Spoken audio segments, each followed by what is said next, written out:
Hi friends. So I just wanted to do a real quick video because I thought it was quite interesting what's going on. And if you want to really get a more in-depth look at this particular article, I am going to put a link in the description to the channel you should be looking at for all of the details. I'm just going to go real quick in and out into a couple of the cliff notes. So right now, the main article of the study article of the Watchtower is going to touch on the situation of child abuse inside of their organization. And it's quite interesting because in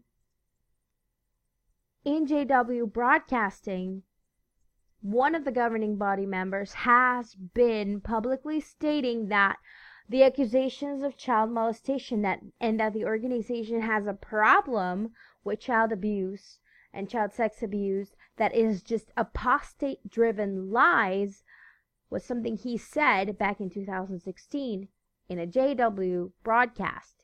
And now we have an article where they're stating that they have a problem. Like, really. And so it makes you think of this, and I'm not the only one saying it, but when I saw it, I just went like, run! Get out! Because, well, I did not have a sexual abuse situation in the congregation with someone in the congregation. But my stepsister, my little sister, and one of my youngest sisters did. And in those cases, when it was finally revealed, it was just like, oh. In some cases, what was done was the accuser was not a witness, so it's a gray area and it gets swept under the rug because she doesn't follow, or they don't follow any of the scriptural advice. I'm not going to go into it because I have formed my own opinion about whether the accused perpetrators, who are my relatives, were really possibly involved. I know the victims, but not intimately, and I asked them because these relatives are close to me and I wanted to know. And I believe them. I believe that the pain they went through is real. I believe that the therapy they had to get is true.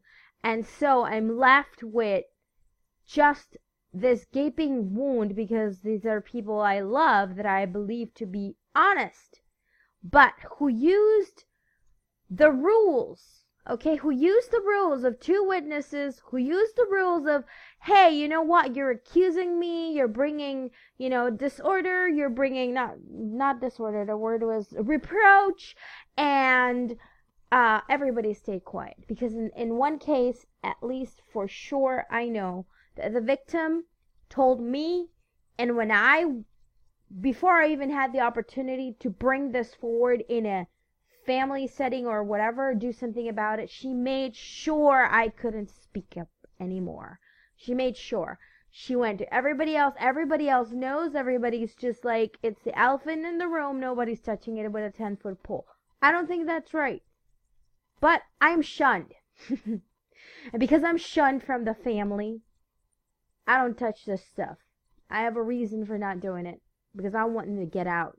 And so, trying not to get them to feel like I'm exposing them. But I have another relative, another sister, and what she was involved in, there was intoxication of a minor, which was her.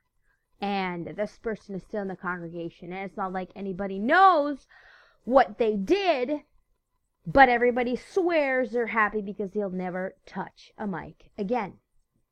And I go like, hell no. I don't agree with that sentiment. I agree that people should be brought to justice. But yeah, for me the writing is on the wall. Most people need to wake up from this. This will wake them up, I believe so. But Watchtower is just openly admitting that they have a child abuse plague. They're openly admitting it. And it's funny the kind of wording that they're using. Just zone in on this with me. Sadly, child sexual abuse is a worldwide plague, right? Okay, so it's affecting the world in a disease, high epidemic, pestilence, infectious, like transmitted. It seems like it's also spreading. It's widespread, and it's happening everywhere. It's a calamity. It's evil, right? So this is happening. It's widespread. It's an affliction. Let's talk about this for a minute. It's true. The world is not a safe place to be a child in it. Male or female. It is a terrible place right now. We have a problem. But then they go on to say, and true Christians have been affected by this plague. And this sounds like it's softer if you think about it. But it also sounds like it's not us. Because it doesn't say, within the congregation we have seen the effects. No. They're saying true Christians, which is outside of us, not us. But we know that the Jehovah's Witnesses believe that they are the true Christians. And it have been affected, like in the past. Right? It's not present. It's not happening right now. There's a denial in this line. I don't entirely agree that they're admitting it like outright yet. That's the key. Because now they're saying, and this is funny, I didn't highlight it, but here they're saying, why? Why have we been affected? They're throwing it on somebody else, but they're admitting it anyway, that they have the plague, but they're throwing it on somebody else. They got to be very careful with how they word things. They go, why? Because some may try to enter the congregation. Now, let me tell you something about the cases that I know about. These people did not enter the congregation. They were born into the congregation. They were kids that when I was a small kid, they were teenagers. They were born in the organization. Their parents converted in their early teens or in their childhood. These were people that were raised up in the congregation. Their uncle that fiddled with them before they became perpetrators fiddled with each other. Their uncles were also already in the quote-unquote truth before they started taking these acts. Know of another case, also another young woman who was an adult already. Adult, I'm talking 25 and up. She was a freaking big ass, grown ass woman. And she molested little girls, a group of them. I think it was 4 or 5, I don't know, I'm not sure because I don't know specifics. Because what happened was that in our community, we don't know who did it. I still am not sure who was the woman. I know things about her. She's not pointed out and singled out correctly. But the victims, we know their identities, which is really, really horrible when you think about it. But here you've got, they say, and some may try to enter the congregation. Well, I want to say that maybe this is the case in some of the cases in the U.S., but where I come from, which is Aruba, what I have seen, these were people who were raised up in the congregation. So don't try, I'm sorry, Watchtower, but don't try to make this about other people infiltrating, like, sheep, like wolves in sheep's clothing, because this is what you're trying to activate. They're trying to enter the congregation. They're targeting them. Excuse me, but you go from door to door, you convert whole entire families, you force families to join and bring their relatives, and then you say those people are trying to enter? No, you're proselytizing, and you're changing quote-unquote people's lives, and then they're born in an organization and they have a problem.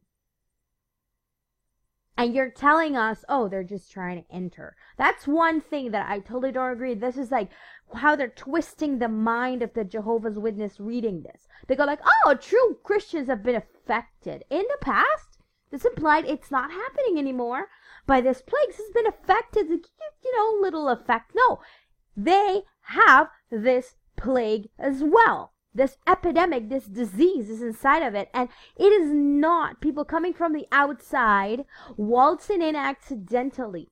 Okay? When I talk about some of the people that have been accused of molestation and sexual abuse and rape of young girls, the people I know about were never entering the congregation from outside. They were in it from the moment they were in diapers. Okay? So they're not from the outside. So this false idea that the congregation and the true Christianity is a clean place and people are entering in that are nasty. No. Don't play on people's emotions with that. Okay, so the next thing I'm dissecting it a lot more than Kim and Mikey, and I would say watch their video because they go into the whole article. If I go into the whole article, it's going to be a 10-hour dissection of every word, and I am not going to do that because it'll bore you. But okay, we're going to go to the next highlighted one, and it's the yellow, and it says, now they admit what's really happening. Now they admit it, but they still code it. And that's the thing with the Jehovah's Witness. They first prime you to distance the problem from them. It's like that staff member that broke the copy machine, and he goes, hey, you know how we sometimes need maintenance for our equipment? Well, unfortunately, today we have a problem with our equipment, right? He primed you to not be too upset. That's a primer. That's a PR copywriter primer. This I know from my job. I have had to write articles, tell clients that their work, the company stinks, and have to prime it because my boss said you can't give them this. They're going to fire us. So I know what I'm talking about where it comes to that. Okay, so the next line goes, in addition, add to that, by the way, let me add something. Some professing to be part of the congregation. So now they're not just trying to enter, because that implies that they didn't make it in, but also they're faking it. They're not really part of the congregation. They say they are, but you know that it's questionable. So the questionable people only, they have succumbed. They fell to perverted fleshly desires. You know, they're priming you to feel sorry for, predators and assholes, because these are greedy men and women. Okay? The act of child abuse is utter greed and violence and control. That's all it is. It's not this nonsense about love, which the agenda they're trying to put, like, all love is love, even pedophilia. They should change the name from pedophilia, because pedophilia implies child love. Philia is love, phileo. So anyway, that's a whole other conversation. But here it says they succumbed. Those professing to be part of the congregation. You know, because they can't say a Jehovah's Witness elder abused his power and raped a 10-year-old boy. They can't say that. They're not willing to state the facts. So they kind of like embellish it to like lower the blow. And so people who have no reference of what has happened, they think, oh, poor brother or poor sister who had some perversion in them and a fleshly desire. Oh my goodness, poor guy, he needs rehabilitation, because they're going to talk about rehabilitation at the end. Let me tell you something. Perverts don't rehabilitate. I'm sorry, they don't.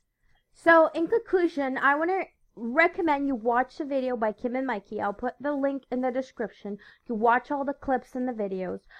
If you like this video, put a thumbs up, like, share, tag. Share this with a friend who might need a bit of a comment from another ex-Jehovah's Witness on these kind of implications on the words. Let's have a conversation about whether you think that Watchtower is really being forthcoming, or if they're being sneaky and slippery and slimy, trying to kind of hide a little bit of what is going on. And I want to just remind you that you can find all the articles on jw.org. You can corroborate for yourself, because you don't have to believe what anybody else tells you. This is the cover of the article, the edition. I took the large print. I like to see the words real big. But yeah, that was it for me today. Have a great day. This